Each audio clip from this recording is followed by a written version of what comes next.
All right, check this out. This is the AT4X GMC Sierra with the new updated Duramax diesel. Yes.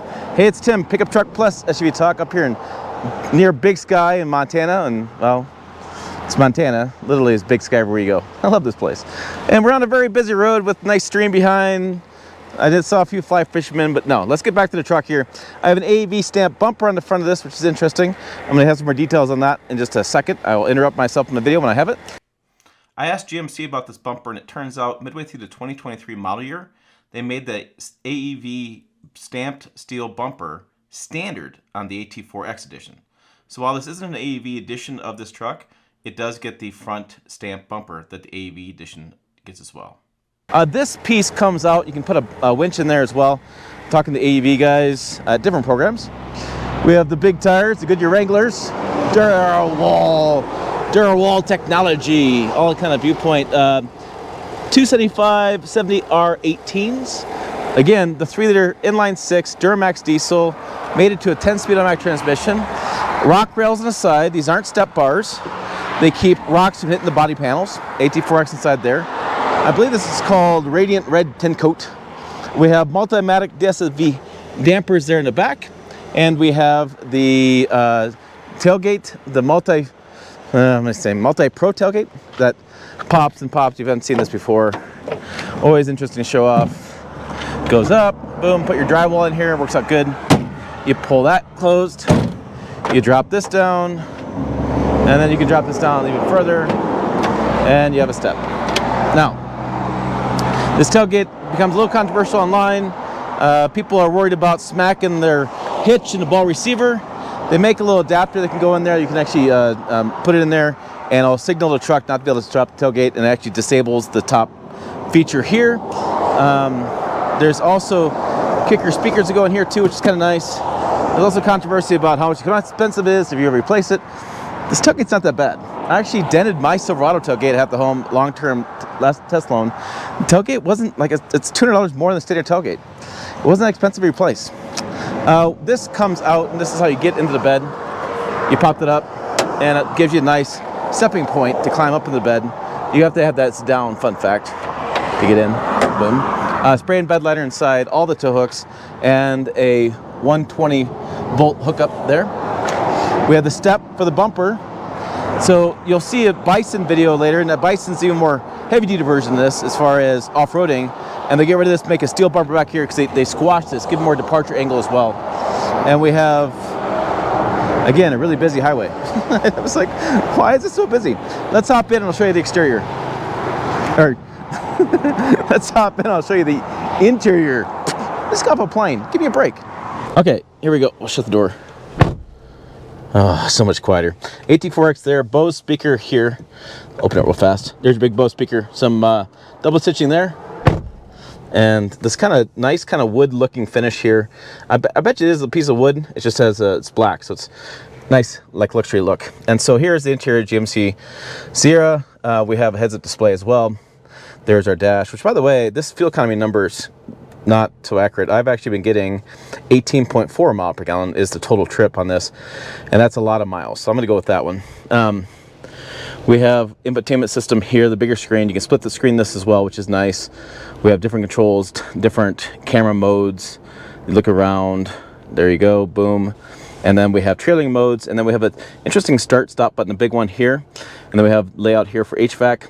We have lane departure, parking assist, auto stop start, tailgate down, the hazard lights, traction control, down to assist control, rear locker, and front and rear locker, which means the tires don't spin individually, they spin together, and so you can get out of situations where if you're stuck a lot easier.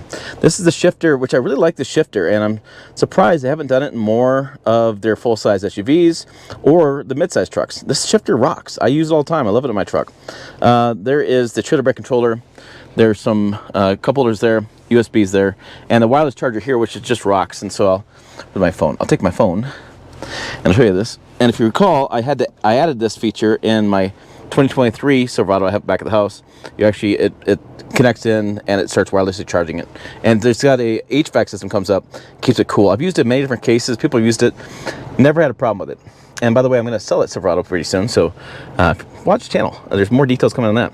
One thing that I don't always like on the Sierra versus Silverado is in the Silverado, the vents come down and this goes up, which gives you a little pocket behind here for these sunglasses. They go right in that pocket. In this case, they don't go in. So kind of an interesting little change there. The small glove box and the big glove box. There's your stitching on the seats again. AT4X there as well. And the small sunroof because GM, for whatever reason, trucks don't like big sunroofs. I don't understand that one. We have the power window in the back that actually can open and close by this button up here. We have some lights, tilting sunroof, sliding sunroof, home buttons for your garage door remotes, SOS button.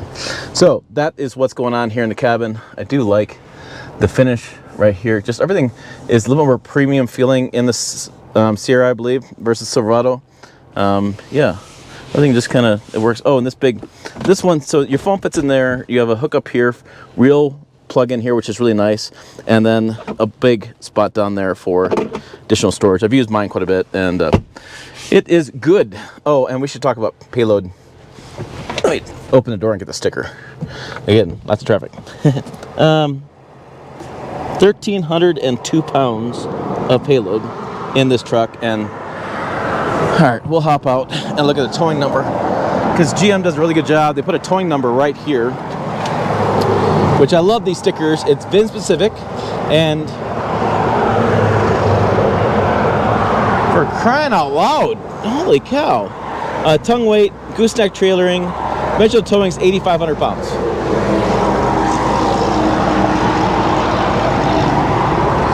Rush hour here in Montana. All right, let's go for a drive. Okay, let's go. The question with this truck has always been on the channel, different things. People have been asking me questions of this AT4X is, how's it drive? You got the bigger tires, you got the big diesel, well, the small diesel, little diesel as we call it. You know, obviously it's gonna have a lot of body roll, it's not gonna hold the corners very well.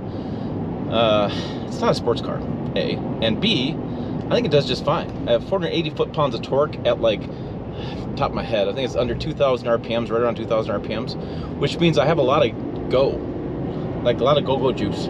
Like it gets out of its way, so there's no problem there. Fuel economy, again, I showed you the numbers, 18, pretty good for this type of truck with the bigger height, bigger tires, all the hardware built into it. It's a heavy truck, and that to me is a pretty darn good number. I could see, I've road tripped in my Silverado, I could see myself road tripping in this one. It's a nice, comfortable drive, and with the GMC, you get a little more premium, again, a little more premium interior, and you get that same kind of quietness in the cabin. They triple seal the doors, and the overall ride behind is quiet with the doors shut. Like I showed you with the traffic going on, and it's a smooth ride. It's smooth and comfortable. You know, people ask me all the time, they're like, Tim, I want something that's smooth, quiet, and powerful. And I'm like, here you go. And they go, I don't want to buy a diesel, what the hell? Well, the standard engine in this truck is the diesel. This is not your grandfather's diesel. It doesn't stink, it doesn't have a big loud sound, it doesn't whistle, it doesn't have all those things that people either loved or they hated about diesels. This one actually drives nice, good fuel economy. There is some usage with the DEF, there is some usage with the oil. If you're towing a lot, you will experience both those things. Like I've shown you on this channel many times. Check a bunch of videos out on the Silverado. I've done some long-term testing with. So yeah, it's one of my favorite powertrains, and I've been doing this 12 years, and this is hands down the best half-ton powertrain I've driven in those 12 years. Period. End of story. All right, hold on. Let me interrupt myself to ask you guys a question on this truck, because I think you guys who follow the channel are kind of wondering about this. They showed me the sticker on this truck. It was $81,000, but I have the front locker, I have the steel bumpers. I have a lot of stuff in this truck that, yeah, you know, you may not find in a stock vehicle, especially in the one of the Chevy Silverado. Remember that High Country I bought for $67? Then I added $4,500 in the bumper, I added $1,200 in the winch, I added airbags, added this, added that.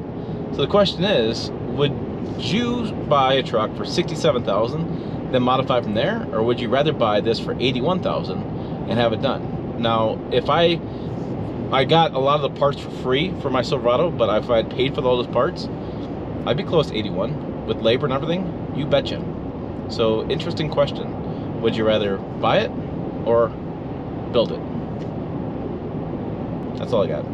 All right, hey, for more, check videos over here. Website down below as well, pickuptrucktalk.com. As always, thanks for watching. I will see you down the road.